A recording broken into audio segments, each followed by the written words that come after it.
Now we've got our next live guest, Marilyn Surber, coming on up.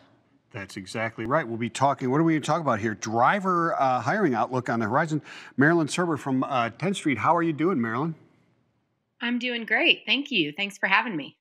Of course, we'd love to have you here talking all about what's going on in the unemployment and employment world. We just finished talking to John Kingston, our editor-at-large, kind of about what he's seeing in the world of employment.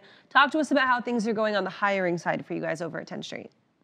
All right. Yeah, I'd love to talk about that. I did want to comment from Michael on your previous guest. My kids do feel like they're running out of food whenever they don't get what they exactly want from the grocery store. That's exactly right. To hear those updates and hear how those things are going. So we've got some good news finally, I think, on the driver hiring front. We are finally starting to see applications tick back up from a driver standpoint. So kind of depends on how you look at that. We are seeing driver turnover start to creep back up, which we typically do see, in the summer anyways. And so, but we look at a couple of driver activity measurements when we're looking at what does the driver hiring application activity look like, right? And so it's been pretty bleak, as you guys know, and as we've discussed, on this program, since COVID, right? Since that's happened, we really haven't seen, and we still haven't seen, application activity and driver hiring activity reach pre-COVID levels. But we are now finally in May, started to see application activity start to creep back up. So that's a great sign. And what that means is that more drivers are filling out applications and applying for other jobs. And so what I said is it depends on kind of how you look at it, is that those aren't necessarily new drivers entering the market, because the corresponding metrics to that we see is that turnover is creeping back up. We still aren't seeing new entrants into the market, meaning students mostly. That level, that benchmark is still pretty far off from where it was pre-COVID. So even though application activity is picking back up, it's unclear. It doesn't appear that those are new drivers that are coming into the market. Now, we have drivers that may be returning, right, which is great because we have some different types of people coming back and applying again. So positive trends.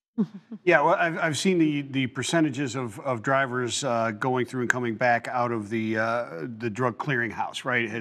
Has some positive signs that are there. But you mentioned turnover increasing, and you usually see that in the summer. I used to see that as well in my LTL life, where you'd lose them to construction crews, highway constructions, that type of stuff. Right. As we see the infrastructure build and the Biden administration talking about a once in a generation expenditure and stuff, that's going to have some pressure on drivers too, right? Taking drivers out of there.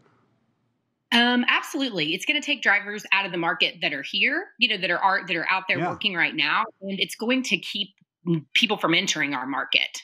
Just frankly, they're going to go, there's going to be a push, for some of these other things. And, people that might have became a truck driver, 6 months ago might decide to go do something else just because of, the infrastructure and what is happening out there.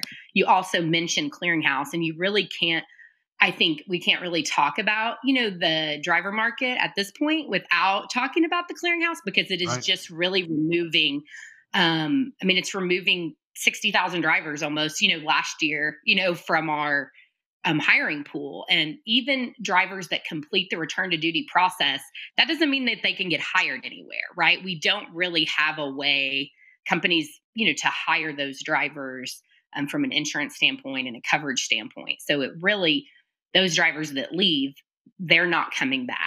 Not now. And so, we just have to figure out where we're going to get those guys, and replace them, with new entrants. And so, Marilyn, right now, it's a job seekers market, right? If you are looking for a job, you are in a great place. You mentioned that we've got applications rising, but also the people, the switching jobs, switching companies rising as well. If you're a company that's looking to hire people in this market, you're going to have to put out some special offerings. You're going to have to do a lot of work to attract them to come work for you.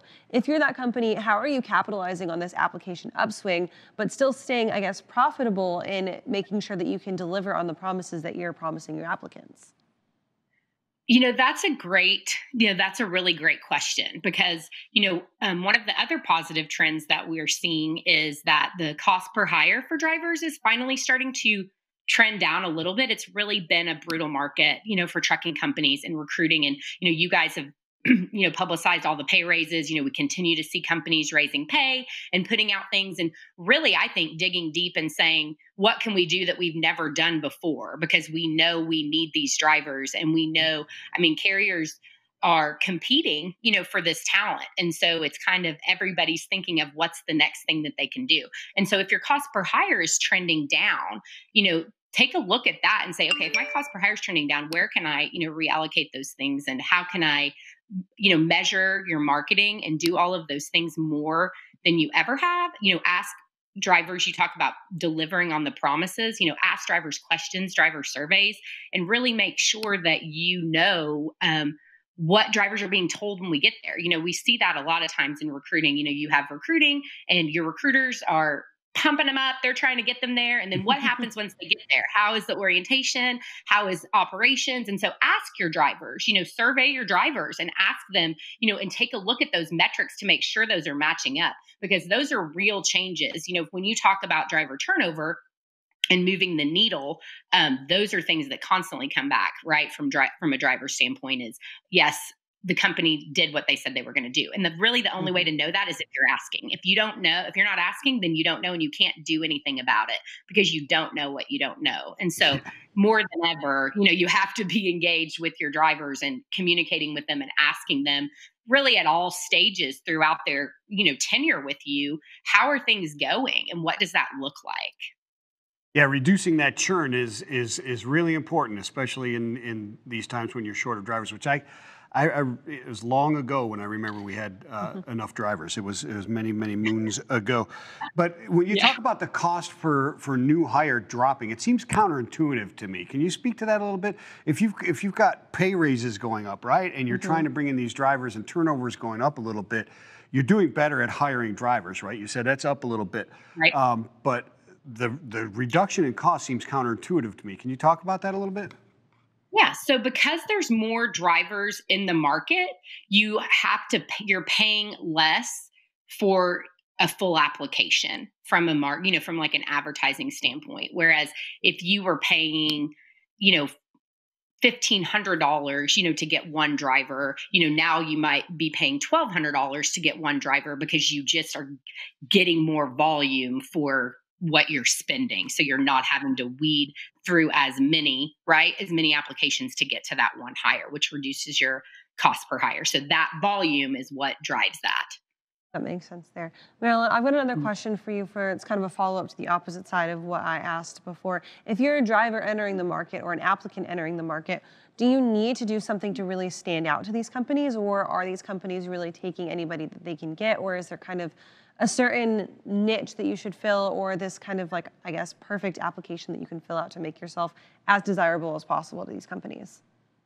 Yeah, that's a great question. And I think, drivers, you're in high demand. And so you can certainly go to work at a lot of places. And so I say, do your research, and find out where is going to be the best company for you. But absolutely, you can always do things to set yourself apart. You can complete a full application, make sure you filled in everything. There's training that you can go take, that you can separate yourself by saying, okay, I've completed these training courses because I'm really interested in this, especially if you maybe are applying for a hazmat carrier or tanker carrier, there may be some things that you can do to separate yourself there and just really be prepared and follow through and, do what your recruiters are asking you to do. Because of course, yes, there's a high demand. And so you may get the job, but you always want to put your best foot forward. And there's a lot of opportunities in trucking for drivers. And so I think starting in that application process, if you're really separating yourself, you're already going into that company as kind of a rising star that they're looking at you to do other things. Because it's such a hot market for you guys, go to the best company that you can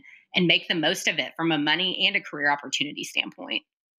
Yeah, they certainly have their pick, right? It's definitely an opportunity to be selective and get the Yeah. right fit. And hopefully, hopefully they'll heed those words and do that, and maybe we'll start to see some reduction in the turnover rate. I would think that might be a silver lining in this difficult time right now, hiring drivers.